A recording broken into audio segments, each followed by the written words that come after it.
I gave a talk in a corporate last week, and 90 people showed up for it, and I think it was only because there were free sandwiches. Okay, we all settled? Right, Club Monte. Right, so I'm going to set my timer and go. I'm Brandon Falls. I'm going to give a talk, Ballet JS, which is how I went from being a performing artist to being a coder. Because, of course, that's the natural progression. A little caveat, right? There's no JS in this. The JS part was a lie. I was like using a kind of a hipster irony to make fun of a kind of a hipster thing, which kind of, does it cancel it out or double it? I don't know. Anyway, there's no JavaScript in it. It doesn't exist at all. So this is really just about how I made this like crazy career transition. The interesting thing is on Tuesday, I'm going from doing what I am now into fun employment, which means I'm kind of reinventing. And I've been a web developer and a mobile developer for about 12 years, and I have no idea what I'm going to be up to next. Really, the reason for that is that, like anybody who likes to talk a little bit and can do some coding, eventually you get pulled down into the event horizon of management. And I've decided that is just not fun and not hands-on enough for me. So, am I scared about this transition? Do I know what's going to happen in September when I start playing with my 3D printer and all of my bits and pieces? No, I'm not really scared. And the reason is, I've done it before. I've already had a huge career transition where I didn't know what was going to happen afterward. And it was when I went from being a ballet dancer to being technical. I started dancing when I was 6 years old, kind of a Billy Elliot thing. Most men start dancing when they're about 12 years old. Women start much younger, and I gotta say that being in the dance world as a man is much easier than it is for women, just numbers and all of that. And I danced with most of the major ballet companies in the States. I worked with San Francisco Ballet and Boston Ballet and Houston Ballet and Pittsburgh Ballet and all blah, yada, yada, yada. And I came over to the UK and I danced with a company called Rambert, which is a contemporary dance company. Career lasted a good long time. But in the end, I decided that I needed to change. And about 12 years ago, I started to switch over from that into what I do now. Why did I stop? So there's a couple of things that are going on there. Really, ballet career caps at like 35, 40 years old. You're not going to last any longer. Your body wears out. You're like a professional athlete. Well, you are a professional athlete, but in tighter clothes. And you don't get paid as much, which is the really cool part, because those guys are done that they've got dosh and orange wives. Point is that I'd be retiring right about now anyway, and at the time, really I want to do something different. The other thing is that people leave school, and I mean high school, at like 17 years old, and you've got to start your career. If you're not in a professional company by the time you're about 18, you're not going to be a professional dancer. So really, you're capping the amount of education you've got and your world experience is pretty locked in, because ballet demands a lot. And what I found was, I was going to these after-performance events. We were on tour 26 weeks out of the year, and I start meeting the ambassadors and the Arts Council people, and I realized that all the dancers were in the corner talking to one another about the same things that they talked about when they were 17.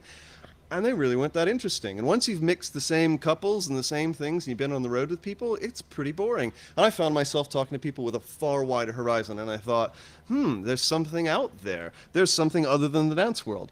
And the other thing is that the arts world, everything is a creative pursuit, and it's actually really pretty defined what happens when you're a professional dancer. At any one given moment in a performance, you know where you're going to be on stage, what you'll be wearing, how tired you'll be, who just sweat on you, and pretty much the expression you should have on your face. So it's not the creative pursuit you'd think of. But the question is like, okay, yeah, we can understand why you'd want to leave all that behind, but how do you actually go about this change from like being on stage to being at a computer all day long? So let's talk about JavaScript. So the truth was, I was touring 26 weeks a year, and there was a lot of time, and I was really bored of my colleagues, because 24 people, there's only so many combinations, if you follow. And had a lot of time, had a laptop, and decided I'd start coding up some HTML pages, because that was the thing in the day. And I thought I needed a little bit more, so I added some JavaScript in, and then added a little bit more, and started to learn some Java, and just kind of started to build up some skills. And then I got injured. My last year of where I knew I was probably going to retire anyway, I fractured my sacrum doing a Merce Cunningham thing. Merce Cunningham's kind of interesting. We'll talk about him later. Not so great on the body. And had about 6 months where I couldn't move around very properly. And they said, we're going to either corset you or you're going to have to sit still. So 15 minutes a day I could sit up and I could sit at a computer, and I'd learned a bit of PHP, and I fought with Debian for a while, and I'm not sure which was more painful, the PHP or the back injury, but it was lucrative anyway, right? So briefly over that time, got my skills up, got things put together, and got back on stage. And actually managed to perform for about 3 more months after having paid for my own physio and been out of the company and realized that there was really no future for anybody who wanted to, have a future in the dance world. And went, right, after 3 months of performing, made my goodbye to the stage, had my best last performances, and decided to F off. And so how did I get from there? I still haven't got, how did I get from there into sitting in front of Emacs all day long? And in short, I was very, very determined. And the thing that really happened was I took up a bunch of projects. I did a bunch of free sites. I started working for people in the arts organizations. I set up my own kind of like mock internship. This might happen in October. And I just kept pushing and pushing and pushing and pushing and pushing. And there's a really interesting thing because that perseverance is something that's a really important part of the dance world itself. It's kind of making your way through, which is a really important thing of like, what are the transferable skills? Like what really can you bring from being a professional performing artist into sitting and writing some code? Well, the obvious one is like everybody knows music is maths, right? Did I mention the thing about leaving school at 17? Yeah, music is maths. We know that there are cadences, we know that there are patterns, we know that there's looping and there's recursion, and anybody who's read at least the first 2 chapters of Gödel, Escher, Bach to impress some people at school will know that there's this whole notion of formal systems and an iteration within music that's really fantastic. So I brought that with me in my little bag. The other thing is like performance is actually data. If at any one moment I might be on stage, I've got to know when the piccolo goes that the girl's going to come out down there. I've got to be in line with the guy in front of me, and that dude over there wearing foul clothes they had on yesterday and smells. Keep your distance. Got to know what's going on. And all those mental placeholders are really pretty important for writing code. We have to know where in the abstraction things are going to flow. It's kind of, in a way, object orientation. You've got other human beings who are holding state. There's music which is setting this run loop that's going along. And all of that becomes very good for holding abstractions that you can continue to manipulate as you go along. Sounds plausible. The other thing is like, code is actually pretty rhythmic. We've got loops, we've got recursion, we've got ways of manipulating certain phrases of things that we do. It has a vocabulary that's quite malleable. The interesting thing is that classical ballet has a really like determined cadence. You know what's going to happen, you know where people will be. Contemporary dance, Merce Cunningham for instance, they're playing whale farts and kind of rain sticks in the pit, and you don't know what's going to go on stage because it's more like an aka actor system. Like everybody's set up and ready to go in their costumes, but what comes out the other end? Well, let it fail, basically. The other thing is that dance has this kind of lexical structure. Things have phrases of movement. There is a vocabulary of movement themselves. There's certain patterns that you know are going to happen again and again, and that makes it really pretty easy to have this tool set once you've got it in place. And the other thing is, in a human sense, is if you can hold up a quite expensive ballerina in a 10,000-pound tutu, then you can probably deal with the hippo in your boardroom that wants the button more green and more bigger. It's good skill. The other thing is that choreography has that kind of thing of, as you change from one choreographer to another, you've actually got to learn new languages. It's a bit like going from Go into Haskell, into Erlang, into Java, and all the rest of it. You start to learn the ability to switch these domains and switch these abstractions really, really quickly.